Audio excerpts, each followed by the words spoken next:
जानकी जीवन स्मरण जय जय राम पार्वती पते हर हर महादेव। कुंडलीक वरदा हरि विठ्ठल।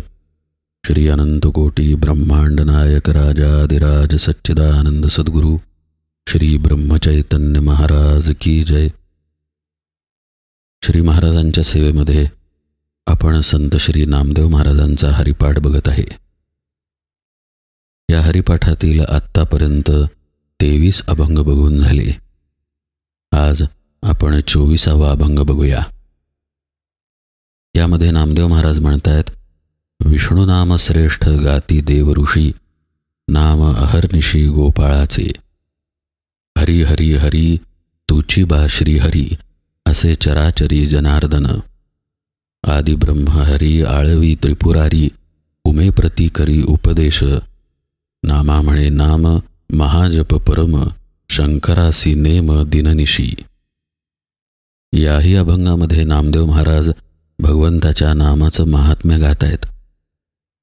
हा अभंग तसा वरवर पाहता साधा वाटतो, पण अत्यंत गूढ असा हा अभंग आहे।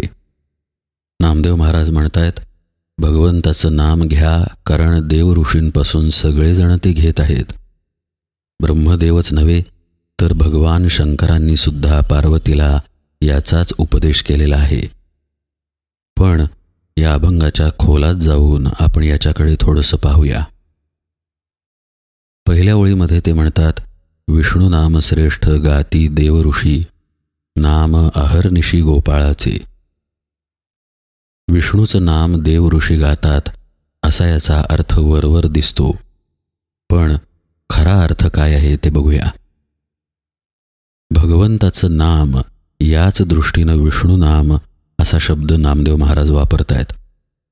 फक्त विष्णूचंच नाम असं नाही बरं का, भगवान शंकरांचं किंवा आपल्या सद्गुरूंनी आपल्याला जे नाम दिलं असेल ते नाम यामध्ये अंतर्भूत आहे।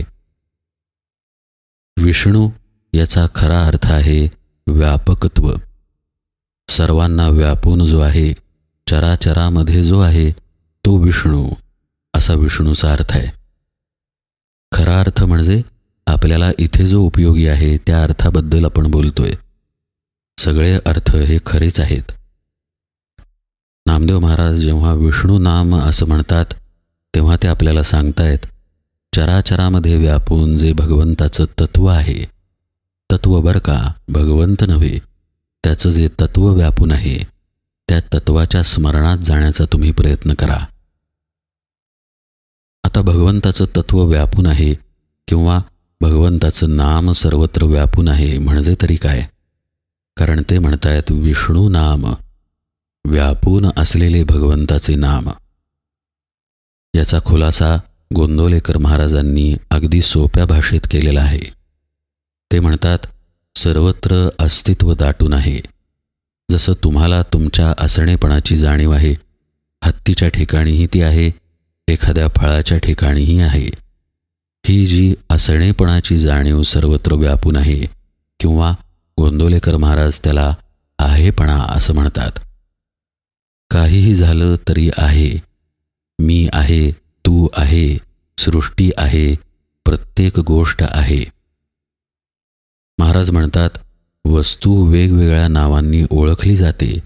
जसं की आंब्याला आपण आंबा म्हणतो, माणसाला आपण माणूस म्हणतो, एखाद्या झाडाला आपण हे चाफ्याचे झाड आहे असं म्हणतो, पण असणेपणाचा गुण सर्वत्र एकच आहे।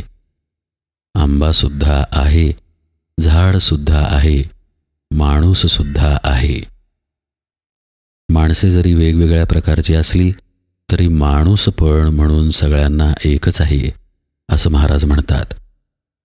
ते म्हणतात, हे जे असणेपण आहे पण सर्वत्र व्यापून आहे, तेच भगवंताचं नाम आहे। नामदेव महाराज हाच बोध विष्णू नाम या शब्दामधून करत आहेत। हे नाम श्रेष्ठ आहे असं नामदेव महाराज म्हणतात। उघडच आहे, अस्तित्वाच्या पलीकडे काही नाहीच आहे, सर्वत्र अस्तित्वच दाटून आहे। मग अस्तित्वापेक्षा श्रेष्ठ असं दुसरं काही असेल का? नामदेव महाराज म्हणतात, विष्णू नाम श्रेष्ठ गाती देव ऋषी, सर्व देवतांनी ऋषीमुनींनी या अस्तित्व भावाची पूजा केलेली आहे. अस्तित्व असणे वेगळे आणि अस्तित्वाचा भाव असणे वेगळे. आपण उपासना करणारे आहोत म्हणून भावाचा प्रश्न येतो. मी तूपणासारखं हे आहे. आपण मी आहोत म्हणून समोरचा जसा तू आहे किंवा समोरचा तू आहे म्हणून आपण मी आहोत. तसंच अस्तित्व आहे, पण अस्तित्वाचा भाव तो धारण करणारा साधक असल्यामुळे आहे. हा भाव हे भगवंताचं नाम धारण करून, त्याचं गान करून, म्हणजेच त्या नामाच्या, त्या अस्तित्वभावाच्या अनुसंधानामध्ये राहून सर्व देव आणि ऋषी यांनी उपासना केलेली आहे, असं नामदेव महाराज सांगतायत. नाम अहर्निशी गोपाळाचे, असं ते पुढे म्हणतात. अहर्निशी म्हणजे दिवस रात्र असा याचा उघड उघड अर्थ होतो. त्याचा दुसरा अर्थ असाही होतो की ही स्थिती जी आहे ती अखंडत्वानं आहे. हेही उघडच आहे. कारण समजा एखादी वस्तू जरी बघितली आपण की आंबा आहे, आता त्याचं आहे पण दिवसाही आहे, रात्रीही आहे. किंबहुना आपण जरी आंबा खाल्ला तरी आंबा होता असं आपण म्हणतो. म्हणजे आंबा होता, तो मी खाल्ला. आता होता आणि खाल्ला या दोन्ही अवस्थांमध्ये आंब्याचे असणे पण आहेच. ते कुठे जात नाही. त्याचे असणे पण अहर्निशी आहे. असंच चराचराचं असणे पण सुद्धा अहर्निशी आणि अखंडत्वानं आहे. आता हे असणेपणच जर भगवंताचं नाम असेल, सूक्ष्मपणा हेच भगवंताचं नाम असेल, तर तेही अर्थातच अहर्निशी असणार. हेच नामदेव महाराज इथे म्हणतात की विष्णुनाम म्हणजे व्यापकत्वानं जे परमात्म स्वरूप सर्वत्र दाटून आहे, अखंडपणानं आहे, त्याचीच उपासना ऋषी करत आहेत आणि ते अहर्निशी आहे. नाम अहर्निशी गोपाळाचे. आता इथे गोपाळ म्हणजे सुद्धा भगवान श्रीकृष्ण आणि म्हणजेच विष्णू आणि म्हणजेच व्यापकत्वानं राहिलेलं परमात्म तत्व. आता या ओळीमध्ये नामदेव महाराजांनी या परमात्म तत्वापर्यंत पोहोचण्याचा मार्ग सुद्धा सूक्ष्मपणे सांगितला आहे. नाम अहर्निशी गोपाळाचे असं ते म्हणतात. या गोपाळापाशी जाण्यासाठी अहर्निशी नाम घ्या असं सुद्धा ते इथे सुचवत आहेत. अहर्निशी म्हणजे श्वास आणि उच्छ्वास. आहा आणि निशी अशी या शब्दाची फोड करता येते. आहा म्हणजे श्वास आत घेणे आणि निशी म्हणजे श्वास बाहेर सोडणे. जसं की दिवस रात्र, अहर्निशी. दिवस म्हणजे श्वास आत घेणे, रात्र म्हणजे श्वास बाहेर सोडणे. किंवा याचा संबंध इडा आणि पिंगळा या नाड्यांशीही जोडता येतो. कारण दिवस सूर्याला निर्देशित करतो तर रात्र ही चंद्राला निर्देशित करते. म्हणून सूर्यनाडी म्हणजे पिंगळा नाडी आणि चंद्रनाडी म्हणजे इडा नाडी. तर अहर्निशी म्हणजेच दिवस रात्र म्हणजेच श्वासोच्छ्वास आणि म्हणजेच इडा आणि पिंगळा किंवा संतांच्या भाषेत राम आणि कृष्ण. नामदेव महाराज म्हणतायत की अस्तित्व भावापर्यंत पोहोचण्यासाठी भगवंताचं नाम तुम्ही श्वासांमध्ये घ्या. तुमच्या श्वास आणि उच्छ्वासाच्या मध्ये घ्या. तुमच्या श्वासांशी भगवंताच्या नामाची सांगड घाला. कसं आहे, अस्तित्व आहे ही गोष्ट खरी आहे, त्याला कोणी नाकारू शकत नाही. पण मला त्या अस्तित्व भावापर्यंत पोहोचता येत नाही, ही माझी अडचण आहे. ते पोहोचायचं कसं? त्यासाठी एकतर आपल्या देहाचा विसर पडला पाहिजे किंवा जो अस्तित्व भाव आहे त्याच्याशी आपण तदाकार झाले पाहिजे. या दोन्ही गोष्टी भगवंताच्या नामाने, त्याच्या उपासनेने साध्य होतात. आणि म्हणूनच ती उपासना नाम अहर्निशी गोपाळाचे या शब्दांमध्ये नामदेव महाराज सांगतायत. प्रत्येक श्वासागणिक भगवंताच्या नामाची आठवण आपली देहबुद्धी सैल करते. हे ऐकायला अत्यंत सोपे वाटते, पण आचरायला तितकेच कठीण आहे. हवं तर प्रयोग करून बघा. डोळे मिटून बसा आणि प्रत्येक श्वासाकडे नुसतं लक्ष देण्याचा प्रयत्न करा. जास्तीत जास्त काही मिनिटे करता येईल. अर्थात ज्याची जितकी क्षमता तितकं त्याला जमेल. पण काही मिनिटांनी आपल्यालाच लक्षात येत नाही की श्वासांवरून आपलं लक्ष दुसरीकडे गेलं आहे. नुसतं लक्ष देणं सुद्धा कठीण आहे, तर त्या श्वासांमध्ये अनुसंधान ठेवणं त्याहूनही कठीण आहे. कठीण असणारच, कारण आपणच मुळात कठीण अशा देहबुद्धीमध्ये अडकलेलो आहोत. ही देहबुद्धी, आपलं मन, आपलं चित्त, आपला अहंकारच आपल्या आणि भगवंताच्या आड आलेला आहे. नामदेव महाराज म्हणतायत की या नामाचा तू अभ्यास कर, म्हणजेच तुझी भगवंताशी गाठ पडेल. विष्णू नाम श्रेष्ठ गाती देव ऋषी, नाम अहर्निशी गोपाळाचे. या नामाचा परिणाम ते पुढच्या ओळीमध्ये सांगतात. ते म्हणतात, हरी हरी हरी तुची बा श्रीहरी, असे चराचरी जनार्दन. हरी हरी हरी असं 3 वेळा त्यांनी मुद्दामून लिहिलेलं आहे. राम आणि कृष्ण हे आपण पूर्वीही बघितलेलं आहे की इडा आणि पिंगळा नाड्यांना दर्शवतात, तर हरी हा शब्द सुषुम्नेला दर्शवतो. नामदेव महाराज जेव्हा हरी हरी हरी असं म्हणतात तेव्हा ते सांगतायत की राम कृष्ण हरी या 3 गोष्टी न राहता फक्त हरीच तिथे राहतो. म्हणजे काय, तर उपासनेमध्ये इडा आणि पिंगळा या नाड्यांचा लोप होऊन सुषुम्नेची तेवढी गती राहते. म्हणजे जणू काही सगळं हरी हरी हरीच होतं. सगळी सुषुम्नाच तेवढी राहते आणि सुषुम्नेमधून साधकाचं मन भगवंताला जाऊन भेटतं. किंबहुना ज्या ठिकाणी भगवंत आहे त्या ठिकाणी मनाचा लय होतो, उन्मन होतं आणि मग भगवंताचा अनुभव येतो. हा जो उन्मनी अवस्थेमध्ये भगवंताचा अनुभव येतो त्याला नामदेव महाराज तुची बा श्रीहरी असे शब्द वापरतात. 2 गोष्टी घडल्या. एक तर आपल्या इडा आणि पिंगळा सूक्ष्म झाल्या, बंद झाल्या आणि सुषुम्ना उघडली गेली. सुषुम्नेचा प्रवाह उघडा झाल्यानंतर सर्वत्र हरी हरी हरी असंच झालं. आणि दुसरी गोष्ट झाली की तुची बा श्रीहरी. मन उन्मन झाल्यामुळे तो च तिथे राहिला. इथे चकार आहे बरं का. तुची असं नामदेव महाराज म्हणतात. चकार म्हणजे तीच गोष्ट, अन्य तिथे काहीही नाही असं त्यांना सुचवायचं आहे. तुची बा श्रीहरी असं साधकाचं झालं. हे झालं कारण एकतर त्याचं मन उन्मन झालं आणि दुसरं म्हणजे गुरुकृपेने तो या अवस्थेमध्ये पोचला.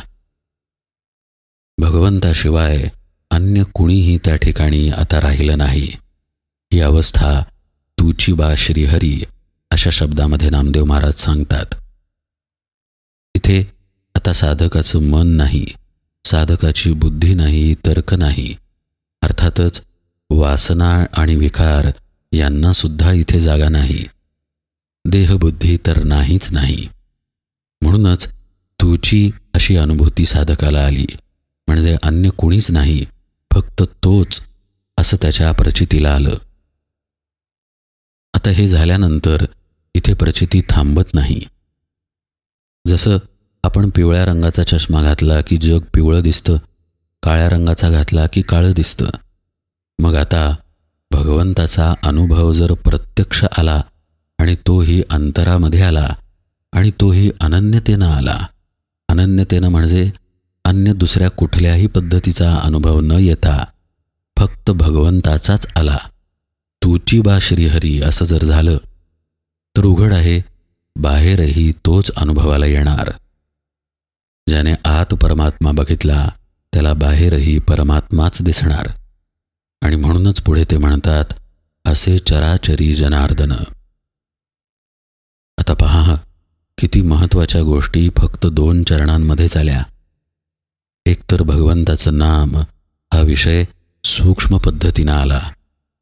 विष्णू म्हणजे व्यापून राहणं आणि असं व्यापकत्वानं राहिलेलं अस्तित्व जे आहे पण जे आहे, या अस्तित्वामध्ये त्या अस्तित्वाच्या भावामध्ये राहायला नामदेव महाराजांनी सांगितलं.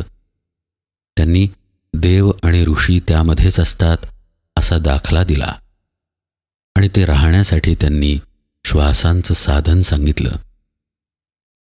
देहबुद्धीला विसरण्यासाठी भगवंताचं नाम तर घ्यायचं आहे, पण त्यामध्ये रंगून तुम्ही तुमच्या इडा आणि पिंगळेचा नाश करा आणि हरी हरी हरी अशा अवस्थेमध्ये या, असं त्यांनी सांगितलं. मग काय घडेल तर सर्वत्र परमात्मा आहे ही अनुभूती तर येईलच, पण त्याआधी तुची बा श्रीहरी अशी भगवत प्रचिती आपल्या अंतरामध्ये आपल्याला येईल आणि मग असे चराचरी जनार्दन हाही अनुभव येईल. आदि ब्रह्महरी आळवी त्रिपुरारी उमे प्रती करी उपदेश, असं नामदेव महाराज म्हणतायत. हा आदिब्रह्मा आहे हे तर उघडच आहे, कारण जो भगवंत आपण बघितला, जो अस्तित्व रूपानं नटून आहे, तो खरं म्हणजे ब्रह्मा विष्णू आणि महेश यांच्या आधीपासूनचा आहे. कारण हे देवसुद्धा जेव्हा नव्हते तेव्हा ते आदिब्रह्म होतं, तेव्हा भगवंताचं नाम होतं, कारण तेव्हासुद्धा कोणती का स्थिती असेना पण ती होती, म्हणजे तिलाही आहेपणा होता, अस्तित्व होतं आणि म्हणूनच ते आदिब्रह्म असं आहे. हे आदिब्रह्म त्रिपुरारी म्हणजे भगवान शंकरही पूजतात किंवा आळवतात, म्हणजे त्याच्या अनुसंधानात राहतात आणि त्याच्यातच राहण्याचा उपदेश त्यांनी आपल्या पत्नीला केला, असं इथे नामदेव महाराज म्हणतायत. उमे प्रती करी उपदेश. नामा म्हणे नाम महाजप परम, असा हा जप महाजप आहे, असं हे नाम महानाम आहे, श्रेष्ठ असं नाम आहे. शंकरासी नेम दिननिशी. पहा, इथे पुन्हा दिननिशी असा उल्लेख आला, जो वरती अहर्निशी अशा पद्धतीनं आला. अहर्निशी काय आहे तर भगवंत आहे, नाम अहर्निशी गोपाळाचे, आणि शंकरासी नेम कुठे आहे तर अहर्निशीच आहे, दिननिशी आहे, इडा आणि पिंगळेच्या मध्ये आहे, मध्ये म्हणजेच सुषुम्नेमध्ये आहे. नामा म्हणे नाम महाजप परम, हा सुषुम्नेतून होणाराच जप आहे, भगवंताच्या नामाचा आणि आपल्या मनाचा आणि आपल्या जीवनाचा होणारा संगम आहे. नाम नामी नामधारक ध्येय ध्याता ध्यान या त्रिपुटींचा लय होणारा हा मार्ग आहे आणि म्हणूनच हा महाजप आहे. असा हा महाजप जो परम आहे तो शंकरासी नेम दिननिशी आहे, असं नामदेव महाराज म्हणतायत. याच नेमामध्ये, याच ध्यानामध्ये भगवान शंकरही आहेत, असं स्पष्टपणे नामदेव महाराज सांगतात. एकतर एका बाजूला ते पारमार्थिक साधनेचं तथ्य सांगतात, दुसऱ्या बाजूला त्या साधनेचा परिणाम सांगतात आणि एकीकडे ते हेही सांगतात की हीच साधना देव ऋषींनी, भगवान शंकरांनी तसेच पार्वतीनेही केलेली आहे. एवढं सांगण्याच्या मागे त्यांचा हेतू हाच आहे की आता तरी तुम्ही खात्री बाळगा आणि भगवंताच्या नामाला लागा, स्वतःची देहबुद्धी सद्गुरूंच्या चरणी अर्पण करा, भगवंताच्या नामामध्ये स्वतःला विसरून जा. गोंदवलेकर महाराज म्हणतात, पहा, भगवंताचं नाम घेता घेता आपण इतकं तल्लीन व्हावं की आपण नाम घेतो हेही आपण विसरून जावं. असं घडणं म्हणजेच हरी हरी हरी तुची बा श्रीहरी, असं घडणं म्हणजेच नाम अहर्निशी गोपाळाचे, आणि साक्षात भगवान शंकरही तेच करतायत. नामा म्हणे नाम महाजप परम, शंकरासी नेम दिननिशी. असा हा अत्यंत साधा वाटणारा पण अलौकिक असा 24वा अभंग आहे. आज निरूपण सेवेला इथेच विराम देतो. आपण पुढील अभंगही यथावकाश पाहूया. जानकी जीवन स्मरण जय जय राम.